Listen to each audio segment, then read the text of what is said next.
Real estate's the best. Yeah. What do you think you'll net on it? For real. When it's all said and done, probably 4. But Give remember, me, ring this thing. You got to ring it way harder than that. There we go. So holy cow. you also need to, when I say something like that, it's very polar. One deal.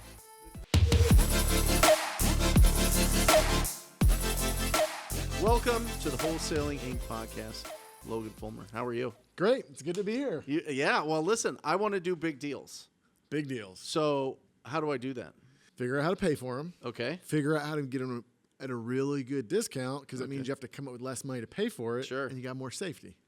Yeah, but how do you find really big deals? This is what you do. Yeah. I mean, you are industry known as finding these massive, Whoppers. big-time deals that sometimes take years. That's right. Sometimes you have to really get in. I mean, nobody's done more title investigations than you that I know, and I want to know how to do them. I think you're right. I've actually went through this time about 2-3 years ago where I said, let me find other people, because the wholesaling real estate community is just so connected. And I thought, let me go and see if I can find other people that do what I do. And I can find people under a bridge in Costa Rica.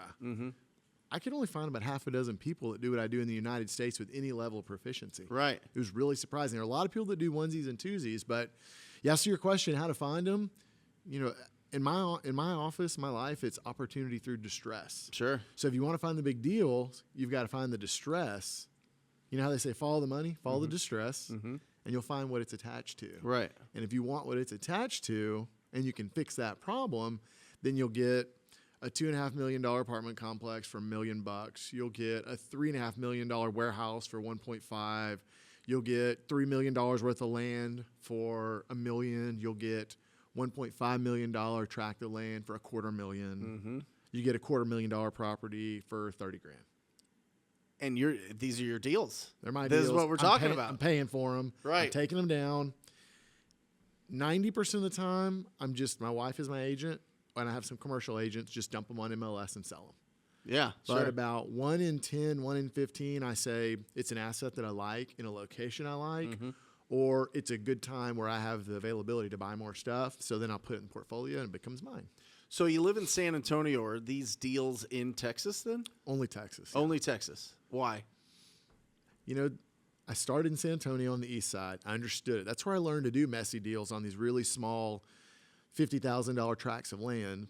And then I started to, I guess, get a little bit better, more experience. So I started doing all of San Antonio. And then I started getting calls in other areas. But the biggest time where there's a single event that changed that.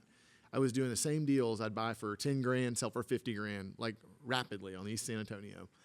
And a friend of mine called and said, hey, I got this deal in Austin. It's a mess. And he's telling me the problems. I'm like, no big deal. That's exactly what I do. Said, what do you think you can get it for? And he said, these people will sell their share for $50,000. And I looked at the appraisal district, and this property's worth $500,000. And I look at it and say, hold on a minute. A light went off.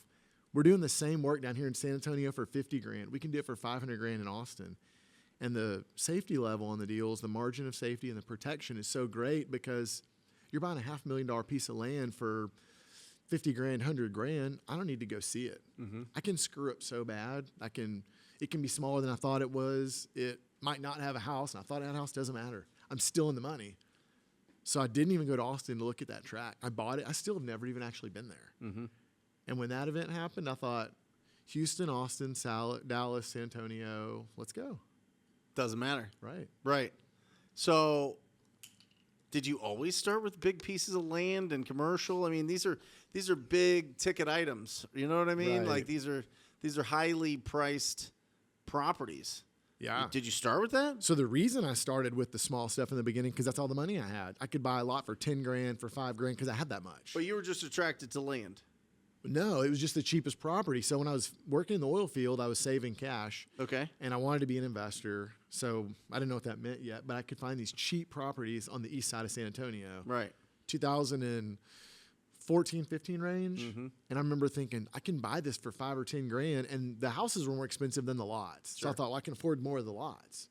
Now there's no income on it. So you're buying these cash? Yeah. Yeah. Oil just field, from your savings. Right.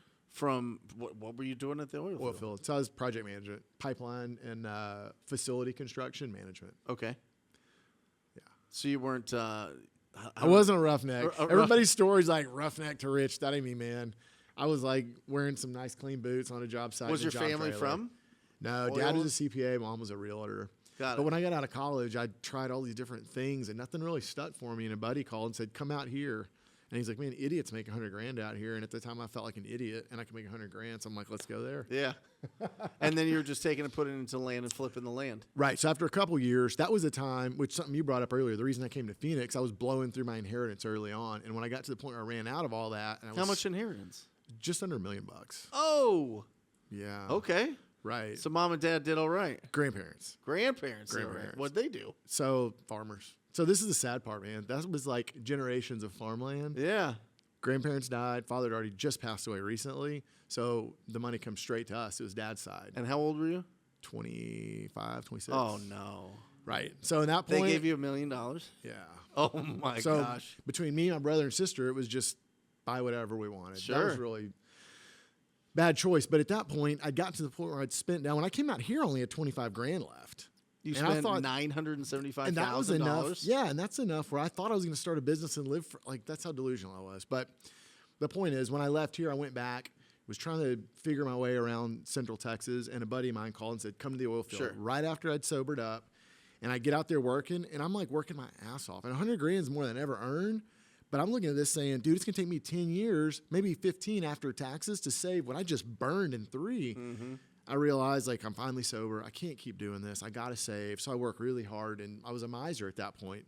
Opposite. Sure. Instead of a drunk, like, I guess, spendthrift, I was a sober miser. So it's a big change. Yeah. But what I found is after a couple of years, I was saving this cash, and I saw land on the east side of San Antonio because that was the closest big city to me. So I'd go over there, and I'm looking at this situation where Central Business District has high-value property, downtown usually. You cross over that highway, and the land is $5 grand for a house, 15 or 5 for a lot, 15 for a house. That's very common. Right. Right. And I'd seen a lot of other downtowns kind of bleed out from the downtown, and values go way up. So I thought, all right, this is what I'm going to do. Yeah, sure. Yeah. So then you went and buy downtown. Right. So the way that happened is I kind of spent the couple $100 grand that I had saved up on vacant lots. Okay. And there were several lots that had title problems and multiple owners, judgments and liens, and all these kind of problems. And it was just too much hassle because there were 1 in 5 tracts on the east side of San Antonio were vacant lots at the time. Yeah. And I thought, well, I'm not buying that. Let's go to the next. But about 2015 range, I started getting calls from realtors and folks looking me up wanting to buy it. They were speculating and building new housing over there. And I'm getting calls like, "We'll buy this lot from you for 100 grand, 200 grand. I'm in them for 5, 10 grand a piece." So when that happens, I realized I got to go back to the honey hole and get more. Problem is, everybody knew that values had Word's come out. up. Yeah. No more secrets.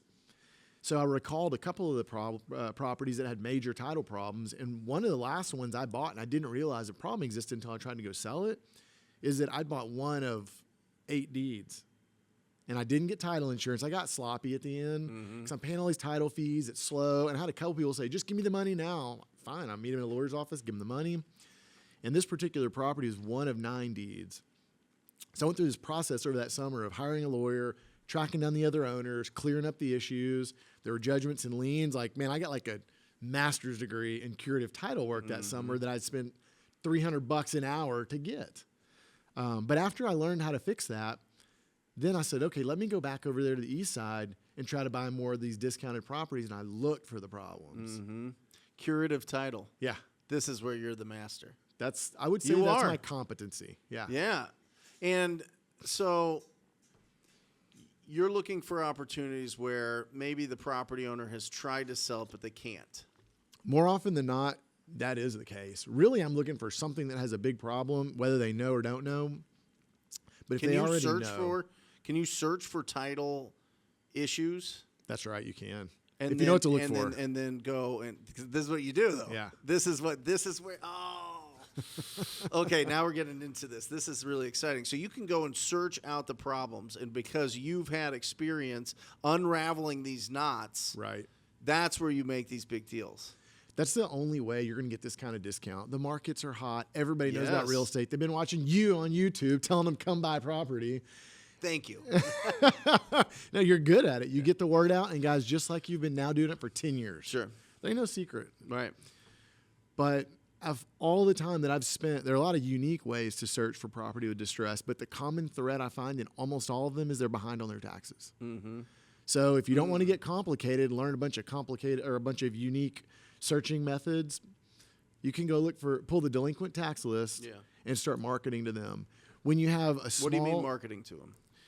Just contact, calling. You're calling. Yeah. You're reaching out. Are you sending any letters? Are you doing anything there? I did letters early on, but one of the problems you're going to run into is a lot of these owners have died, or they're harder to get a hold of. They don't live in the property, and your letters are going to wind up on the front porch. So how do you get a hold of them on the phone then? You've got to have a really good data set, which is not the kind of data that most folks can just buy in bulk. Right. Excuse me. You've got to have a private investigator and or access to that credit level data set. Right. So that's how we do it. You're looking one by one. So you're looking for relatives. Usually you're looking for relatives or a neighbor. Those are the two ways. Sure. At least 50% of the time, we talk to a relative, not a child, a relative outside of that. Mm-hmm. That's our first contact usually. Got it. Yeah. And so you're looking for tax defaults. Mm-hmm. You're looking to find the property owner info. I mean, are you filtering it based on, okay, this is a big piece of land, this is a big piece of zoned commercial land, this is a big, So, I'll tell you what, let me go back to a question you asked earlier that I didn't get to answer, or that I didn't get there. I started doing these on $50,000 properties because I understood them and it was affordable at the time. But as cash grows, and I'm really conservative, financially, I got money saved. I got credit lines available at the bank. And I stumble across a deal. I'm doing these $1,500, $100,000 deals, and I pop across one in Austin that's $500,000. Mm-hmm. But my spend isn't $500,000; it's $50,000 to $100,000. So I'm starting to grow the deal size, and you get to a point where you say, "This is the same for $2 million, $500,000, $100,000. It's all the same." So when that happens, then it becomes a decision, like a metric that you look at and say, "It's worth this much. This is the problem. It's a simple problem or a complicated problem. How much can I spend and it's worth it?" At this point, the biggest one I think I've done is 3.5 or 4 million with extreme distress. Oh, not true. I just bought 200 acres in the Dallas area for $5 million 2 months ago, and I'm getting ready to sell it for 10. You just closed on it. Well, no, I haven't closed yet. I've contracted it, and I've given hard earnest money. Be? So this is going to be a 9-month process. But it's interesting. It's actually a development track. Mm-hmm. So I've got a third-party developer fee developer who's going through the municipality up there, getting approval for. That one's going to have 300 small lots on it. So we're going. So this is actually it's partially a distress deal, but then you're going to the highest and best use because I was able to find a developer to do it. So that's where some of the ad is. If I were to buy and resell it immediately, I paid $5, I'd sell it for $6 or $7. But I'm doing the additional value add on the entitlement, so I'll pick up another 3 probably. And how much is the hard earnest money? That one, the first piece was $50,000, but now it's $50,000 every 90 days. So I'll be in probably 200 by the time closing happens. Do you have attorneys help you unravel these? Yeah. And what does that cost? So the interesting part is because I spent a lot of time figuring it all out, you have to be a lot more creative. A lot of these attorneys are not creative. Right. So you need to know what they know, but then you have to apply your own logic to it, your businessman hat. You got to put that on and help these attorneys not get in their own way. So they know the technical stuff, but I know the kind of how we're going to string it together. Sure. So I don't know. I mean, I'd have to look. I spend anywhere between 10 on a low month and on a big month, $50,000 in legal fees usually. Yeah. And this deal here, where it's $5 million, you're going to make $10 million on it. Well, I'm going to make 5. Buy for 5, Buy sell for 10. 5, Yeah. Sell it for 10. Where are you getting the $5 million from? Strangely enough, on this one, I don't have to pay it. So I'm teeing up buyers right now that are builders, and I'll be out somewhere between $2, maybe $250 when it's all said and done for engineering fees, legal fees, and hard earnest money. And a builder will buy this, so I'll double close, like a wholesale deal. Right. So I won't pay for it. It's the same thing we do. Right. It is. I mean, it truly is. If you have a long enough timeline and you've got all your ducks in a row and you already have the buyer that wants to buy it and you've already negotiated that, their funds will close this deal. Right. That's right. Real estate's the best. Yeah. What do you think you'll net on it? For real. When it's all said and done, probably 4. But Ring remember, this thing. You got to ring it way harder than that. There we go. So Holy cow. you also need to, when I say something like that, it's $4 very million polar. bucks, one deal. But it's a very polarizing statement. So remember, I got Not partners. to me. So one of the guys in my, so like I didn't find this deal. I didn't do much of any of the work. So one of the partners in my office found it. I looked at it and said, okay, I like this deal. Another one of the partners called the development guy. Yeah. My share in this is about 25%. Sure. So I get about $1 million. Yeah. But I've not been there. Right. I didn't look at any contracts. Sure. I had 3 meetings about it. And I'm talking to you about, that's about all my involvement right now. Right. So earlier when you guys talked about partners. So what do I you do all day then? Right. Talk to guys like you.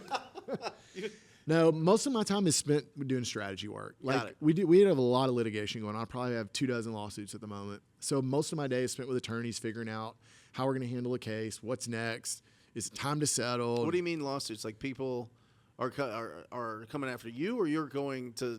Yeah, To a lot unravel of stuff. times I'm going to go unravel something. I have to file some kind of lawsuit. It might Got be it. a trespass to try title lawsuit. Sometimes it's specific performance. When you and Eric were talking earlier, he said, what do you do when they're going to back out on you? Yeah. He's really good dealing with people, getting them back on board. His process is tailored to keep them on board. Yeah. But when I'm buying a $2.5 million apartment complex for $1 million, and the dude says, I just got my new appraisal district value and it's $2 million, Right. I ain't coming to closing. And I say, yes, you are. He says, no, you ain't. And I say, let's see what a judge says about it. I ain't walking away. Right. So in that case, you spend like $150,000 to make the guy sell it to you. Doesn't that keep you up? The first couple times, yeah, you get bubble guts. You always get counterclaims. So of the lawsuits I have, I've been sued twice where they originated. So I was in defendant. The rest of the time I'm the plaintiff. Right. So the first time I was sued just right out of the blue, I was nervous. You got bubble guts. You're not sleeping. And then immediately your mind goes to what's the worst that's going to happen? It's going to destroy my business. I'm going to be broke. All those things. But after you do it a few times, you understand what the scope is like. You have a budget for it, and you have a plan. So you look for these. I mean, you're looking at all these properties that have title issues. You've got a team of attorneys that can help you out with specific things, and you put together the game plan to be able to buy it. Yeah. You just have to talk to the property owner, see if they want to sell it. So the crazy part is they are dying to sell it. They've been trying to fix these problems. Typically, when we show up, 10 years, some of them generations. Right. It's that bad. So when we show up and say, we want to give you, I'll tell you a very common deal size is $250,000. Okay. And we spend no more than $50,000 to buy that. Right. So when we tell somebody we're going to buy it from you and they say, yeah, we've heard that a lot, blah, blah, blah. The local judge couldn't fix it. Say that makes sense. But I'll tell you what, I'm not going to pull your leg. I'm not going to waste your time. Let us get a little bit more research done today, but you do want to sell it. I'm not going to pay you $200, $250. I'm going to give you about $50,000, and 10's going to the tax office. So you're going to get about 40. Now there's 6 of y'all. That's going to get that 40 is going to get divided among all of y'all. You get that, right? They say yes. So I say, I'm not going to pull your leg. I'm not going to make any promises. Let me do the research, and then tomorrow afternoon I'm going to send an attorney or a courier, mobile notary to your house. That mobile notary is going to have a contract, a closing package, and a cashier's check. So you get to do it all at once. You're not going to title company. There's no promises. You get paid or you don't. That's it. And they go for it. They go for it. Yeah. They've been trying to fix these problems I for feel years. like you've bought properties that I remember a conversation we had a couple of years ago when you were in my office in here, and you had bought a property from somebody that had passed away and it was just sitting there or something. A lot of them are like that, yeah. Right? And then the family members get super pissed off. Right? That does happen. So it's interesting. How does that work? You have people that are unreasonable. So for example, if your father passed away, and let's say you're 3, you and 2 other siblings, Yep. and maybe your father didn't make a will, maybe he did and you probated it, but you missed an asset. Strangely enough, that happens. Yeah. He might have had a house over here, or if all 3 of you siblings didn't have a good relationship with your dad, you haven't talked to him in 20 years, but he died, you ain't going back to check on him. You're not looking for a will. You're gone. You're despondent. So a guy like me shows up maybe 5 years after your father passed away. Taxes are owed, old vesting deed to a deceased person. So we start calling people. The first guy says, dude, I could care less, $500. $500. Now I own 33%. Then I get on the phone with the next guy and he says, I don't care, but I ain't doing it for $500. I want $2,000. Great, $2,000 done. Now I own 2/3. Then I call you and you say, what? I want $1 million. I'm like, dude, the place is worth $200,000-300,000. I want $1 million. By the way, that's the house that my daddy was born in and my grandmother built it. I'm like, dude, chill out, man. You didn't care about this at all. You haven't been here in 15 years. And it can get out of hand sometimes. Yeah. But how do you buy that house? Do you have to like buy it from me, or can you go and there are a couple get the remedies title to it? Yeah, so there are a couple remedies there. So usually what I do is when I get to that point, sometimes I say, look, your share is a third. You will never get more than a third, with or without me. Why don't we just go sell it together? I've already picked up a lot of equity on the front 2/3. Let's just go sell together. Sometimes they don't want to. So in Texas, you have the property code is section 23A. It's a partition of heir's property. So you can just ask a judge to sell it, and the judge will order a sale after you do some process. So you can do that. There are other ways. Usually, if I had to pay the taxes off, I go to the other person and say, dude, I paid $20,000 in taxes. You owe me a third. That's how the law works. Yeah. And if they don't want to pay me that third and reimburse me, I could sue them and maybe foreclose on their interest. You can sometimes that'll give you a little bit of leverage, and they'll now become reasonable. There are options when you get to that case. Sure. Yeah. But how do you find properties that, well, it's tax default, I guess. You're just looking at the tax default, and then you're just pulling that thread. Yeah, so that's the easy answer. There's another one. If you go into the appraisal district in our area, for example, if you type in et al., which means and others, when the tax office finds ETALL, right? ETAL. Got it. Yes. So if a person passes away and one of the owners calls and says, hey, I want to pay the taxes, my dad died, don't know what to do, immediately the tax office puts the property in the informal estate of Logan Fulmer. So now it's et al. At the end. So if you search et al., we literally have hundreds of pages in the appraisal district website of et als. You've got, there's another one. Of course, I went blank now. Estate of, ESTOF, that's one. That's another easy way to search. Got it.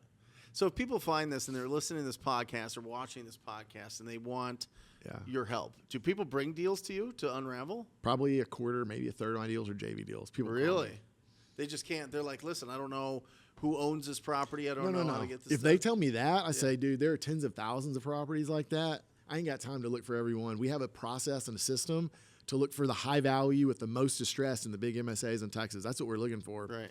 But if you get somebody on the phone, you don't have to talk to all 20 owners. Get one person on the phone. Right. That's interested and reasonable, then bring it to me. Got it. Then I'll talk to that person, or someone in my office can cut a deal and we could JV on it. Yeah. Or I can buy, you can bring it to me like as a referral. I'll pay you out. Those work too. So how much money have you made doing this? A pretty good amount. I haven't seen our books finalized for last year yet. Right. The year before, I have to look back, was around $5 million net.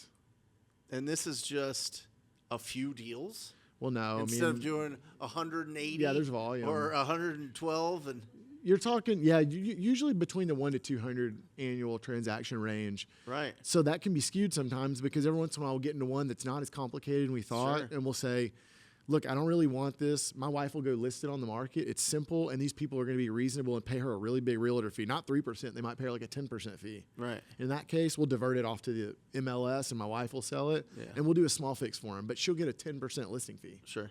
So we might do something like that. Nice. Now, I'll give you an interesting example. One of the guys in my office, I'll call them operating partners because all the guys each own their own company. I own the other half. So they're operating and running it, and I'm kind of helping them figure the things out. Yeah. He's done a lot of wholesaling over the years. And in October, he said, you know what? I want to get back to the distressed deals. Those are my favorite. I love them. Said, let's do it. So he brought on two guys, a sales guy, a caller, someone who's get on the phone, and then a researcher, and then him. Those three people. And that's your whole team. That's their entire team. They've, since October, so it's October, November, December, January, in 120 days, they purchased 20 properties. They paid $1.2 million, and our total value is somewhere between $4 and $5 million. Awesome. So by the time he gets the sales cycle done, he should net about $3 million on that work package of about 6 months worth of work. Awesome. So I suspect he doubles that in the first 12 months. Sure. So do you teach people this? I'm getting to the point where I'm doing it now. Right? Yeah. Don't you have something coming up? Yeah. So I'm doing an event April 6th in Dallas, Texas. I feel like you're going to tell people all this, and they're going to look at you with, like, glazed over eyes and be like, I have no idea what is that? Etal is, and how to unravel title issues, or even what title is. So to try, you're Like, right. how do you make this like Digestible. yes? So if you're not, most folks are in real estate. If they're watching you, like they're in the game. Yeah. And they have deals they've discarded because it fell 100%. apart. I'm thinking of 3 right now. Right there. Yeah. Exactly. So my message is to those guys, get the folks engaged again, talk to them about the problems, and then call me about it. In the event I'm doing in April 6th, first Saturday of the month, Where? in Dallas, Texas. Awesome. If you got interest, just go to my Instagram, send me a message. It says What's your events, Instagram? Logan Fulmer. Easy. That's it. LOGANFULLMER. Shoot me a message. We'll send you an invite. What we do is we go over the entire business model, but we spend about half of our day on understanding the deals, sizing the deals up, and understanding how to frame them so that you can call an attorney and pay them to help you, or you can call someone like me and do a really good JV. Yep. Or the last thing, I recommend folks do this as a pet project. Think about it. If you can pick up a deal that's worth $200,000 for $50,000, that's $150,000 for a deal. And if you do it over maybe a quarter as a pet project, you're going to pick up a skill that will change your wholesaling or your flipping business. 100%. Right. I'm telling you, you're the only guy I know. You know And what I these mean? deals are in every market. Now, there's some markets that are better Sure. than others to do them. If it's a high property tax, Yeah. that's a better market. Yeah, sure. But it sounds really complicated. You'd be surprised. Attorneys can help you with about half of that. If you get a reasonably competent attorney Right. and get a little bit of guidance, you can fix half these problems.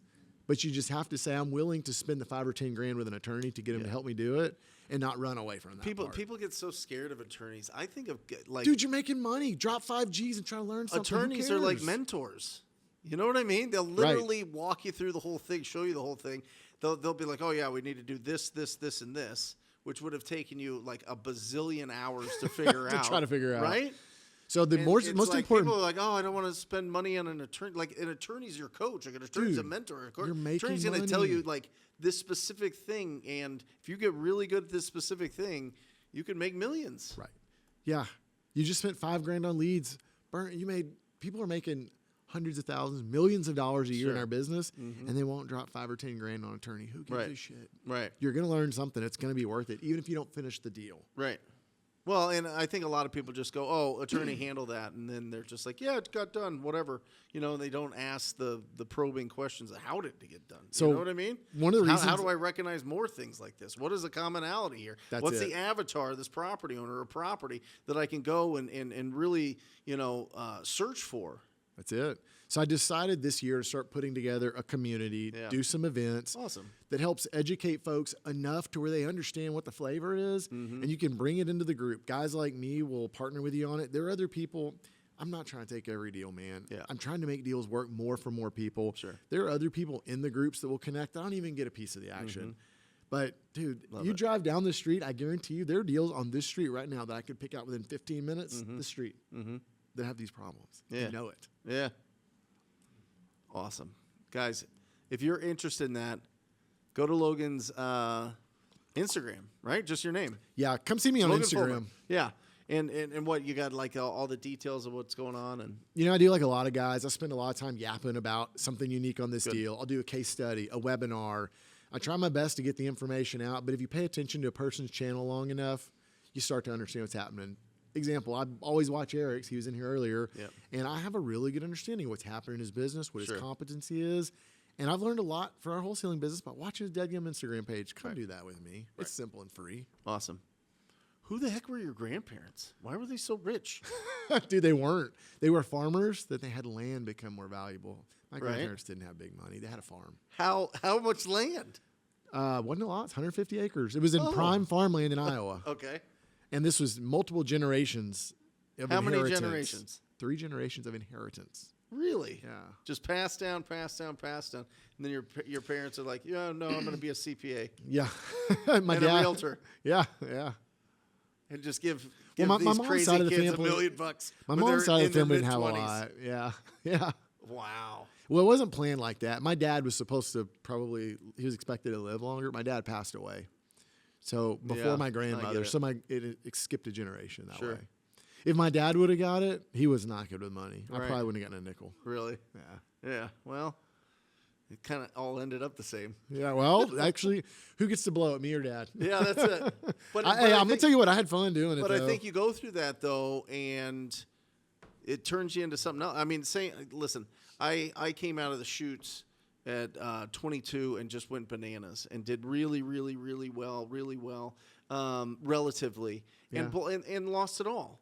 And had a judgment on myself. I went through a lawsuit. Was the defendant on a lawsuit That's of so an office painful, lease. man. And so, at 25, 26, I joke and I bring this out because, you joke 15 years later. Yeah, that's what I'm saying. Well, but some people are listening to this and going through some stuff right now, and they need to understand, like, just keep going through and learn from it. You know what I mean? I agree. You're going to be a knucklehead. You're going to be silly sometimes. You're going to do some dumb things. But as long as you learn from it and really figure out a skill and really figure out how to appreciate things. Well, and if you're going to be in real estate, as long as you're having conversations and you're making offers, you're going to win. And there's just levels to it. And what level do you want to go? And if you want to be on a higher level, go to your event in April. Yeah. It's going to be awesome. I'll tell you, man, for the price of a pair of Jordans, which pretty much everyone out here listening has a pair in their closet now. It's too low. You should be charging like $20,000. I probably could charge more, but I know that when I raise the price, fewer people show up. I get it. You get a higher quality, but I want a lot of people there. I've done an event once a year for the last couple of years. First year was 100 people. Last year was a couple hundred. Yeah. I think 300, I don't know, Higher maybe quality, 400 you mean happened. like more focused, like people that are going to take it seriously. That's probably the best word. Yeah. A higher quality of business person at the moment. Right. They're more experienced. Right. They have money to invest. But I don't want the bar high. I want a lot of people. I want people to figure it out. I need to get the message out. Yeah. Because if someone would have taught me how to do this earlier, oh my gosh, I would have made so much more money. Right. Awesome. Love it. Thanks for being on here. Always a pleasure. Guys, check out his Instagram and get registered. If any of this conversation you're like, oh my gosh, there's so much going on in my head right now. I don't know what he was saying, or I don't understand this, or I do understand this, and I want to understand it better. Make sure that you go to his event in April. That's going to be bananas. It's going to be really, really, really impressive to see what you do, and how you're going to educate people on this, because it is it's dense. I mean, it's not like, hey, go find an ugly house and talk to the property owner and give them an offer. You know what I mean? Yeah. This is unraveling and working with attorneys and doing something on a higher level. And I love it. So thanks for being on here. No doubt. Awesome. And that's it, guys. That is our show. If you need any resources, if you need some purchase agreements, you need a guide on how to go through step by step how to do your first wholesale deal, go to wholesalinginc.com and check it all out. It is all complimentary there, because we love you. And that's it. As always, I sign off, encouraging you to go out there and talk to people. See you next time. Love you guys. Bye.